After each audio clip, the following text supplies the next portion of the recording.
This is one half of Taking Back Nerdom. Today we're going to look at the top games on the Oculus Quest 2. Now the first game we're going to look at is Crashland. In Crashland, you basically are a terrible driver and you crash land on multiple planets over and over again, have to fight a variety of monsters. This game is a wave-based shooter. You have a time limit on each level, basically like 5-6 minutes, sometimes more, sometimes less. You have to survive the allotted time before you're rescued, and you have to fight a variety of monsters along the way. Some of them look like classic movie monsters, like the Tremors thing. These are from Dune. They have like a Dune monster and all kinds of spiders and bugs and creatures, and it gets pretty crazy. There's one where there's like chickens. There's like giant chickens on a level, but it's a really crazy fun game. On lists online, it always looks like a disappointment. Like, oh, I don't want to play that, but I finally broke down and got it. And by God, it's a fun game to actually play. It's not that fun to watch, but it's definitely a fun game to play. So I definitely recommend you check this one out. The next game on my list is Gorn. Now, Gorn is one of the first games we bought for the Oculus Quest 2, and this game is just the wackiest Nintendo 64 game I've ever played in my life. It's a load of fun. I was super happy for this purchase. It doesn't seem to get old for me. It's kind of a workout game, especially because you have to hold down the A button or whatever. You have to hold down a button, and like to move, you actually have to drag yourself around the map, around the thing. But this is a gladiator style game.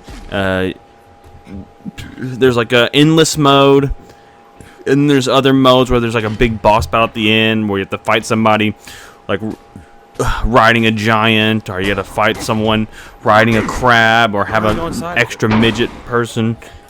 It's the wildest, wackiest game I've ever played, and but you know, it can be a bloody good time, and super fun game. Gorn is. A big surprise. Just look and see how I smash this guy right here! Oh my God, his face, his body. The next game on this list is Super Hot. Super Hot, you're going to see in a lot of places. This game is super fun. You're going to see this Matrix-style gameplay. The villains actually do not move unless you move, which makes it actually a lot harder when you're in VR and you're actually constantly moving, you know, because you're in a headset. So it's kind of funny where sometimes I feel myself freezing, like, oh, I can stay super still so they don't move and get me.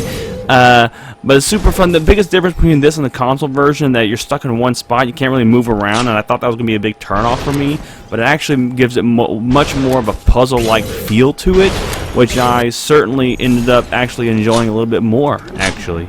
And so, fun game, fun little game to figure out, and obviously that's why it's on every single list you're ever going to see. There's some just cool movements here and good stuff for VR.